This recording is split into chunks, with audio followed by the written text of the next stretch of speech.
Okay, this is our first of our series of videos, and we're going to kind of outline how we put the Team Starfish Barracuda together. The car is a 1966 Plymouth Barracuda, and it's prepared for vintage racing.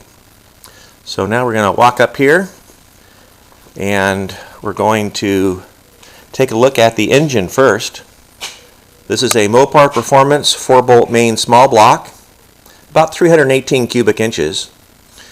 Topping the small block is a Performer RPM manifold by Edelbrock, and on top of that is the Holley 650 double pumper carburetor with a Proform center section. The distributor is a Mopar Performance part, mechanical tack drive, electronic distributor, and pretty much set and forget. We've never had to do much with it. The brake system here, as you can see, and for the master cylinder is an E-body part. I believe it's like a 70 or 71 E-body disc brake master cylinder. And there's the proportioning valve for, let me get my finger up here so you can see right there is the proportioning valve for the rear brakes. So I can set the rear brake bias, and the residual pressure valve that keeps a little bit of pressure on the rear springs of the rear drums to make it so they engage just a little bit sooner. You may ask why the proportioning valve is located in the engine compartment, and that's because of the vintage rules.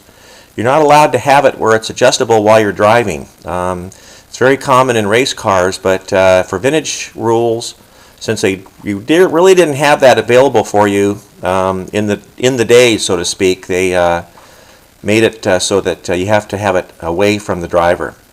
You can see a relay panel here we put together to handle all the high current devices like the headlights, the driving lights, the fuel pumps. There's 2 electronic fuel pumps located by the fuel cell, and all those are controlled here through this relay panel.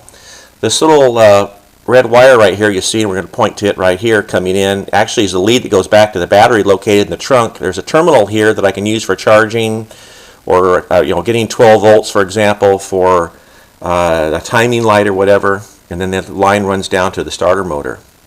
I'm going to flip around here a little bit and show you our custom-made Sanderson's headers made by Sanderson's down in Redwood City, California. I actually took the car to them at the time. When I built the car, there were no headers that were readily available. You couldn't buy them off the shelf anywhere. Doug Thorley had discontinued them, so we had to take the car to a specialty shop, and it would have to be Sanderson's down in San Francisco, I think. And we took them the car, and they actually made the headers up for us. They're really a snug fit, a real bear to get in and out, but at least they're there. You can see we're using the original 273 valve covers with a custom-made breather system with a couple of K&N filters. Any oil that happens to get up into the tube here comes down this little drain system into this overflow tank, which is also required by the rules, and then it runs down into a block that's it's a plate that's where the fuel pump used to be, with a AN fitting on it now, and it drains down back into into that area.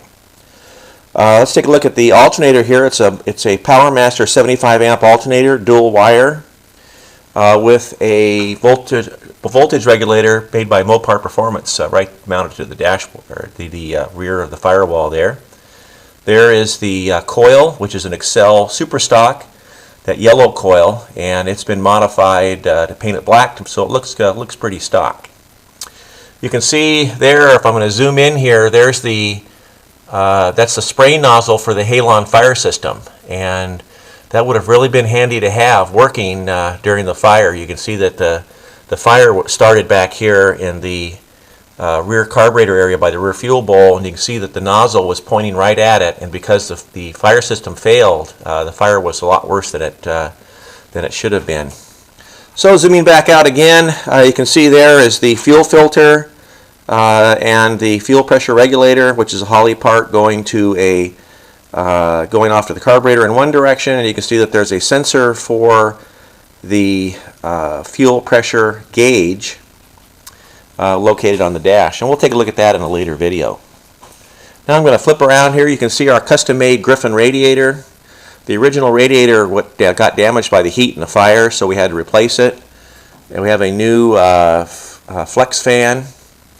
8,000 RPM flex fan. I've had pretty good luck with those. Haven't had any problem here. And if you look down here, you can see, if I can't see it very well, but you can see the oil cooler, which is a 10-row oil cooler.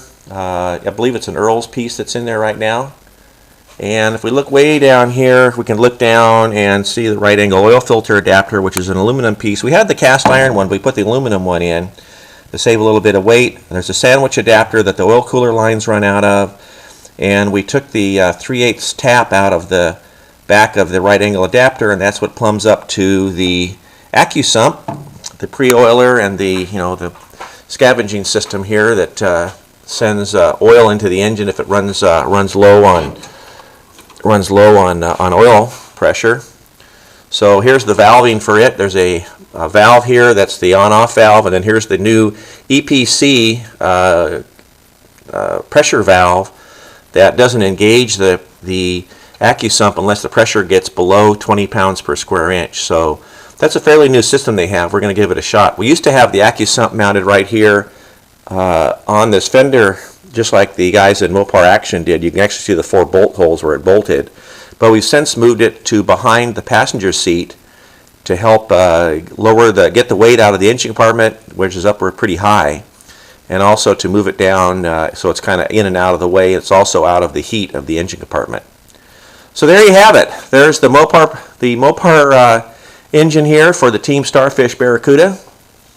And as we pan out here, I want to say thank you, and we'll see you in a later video.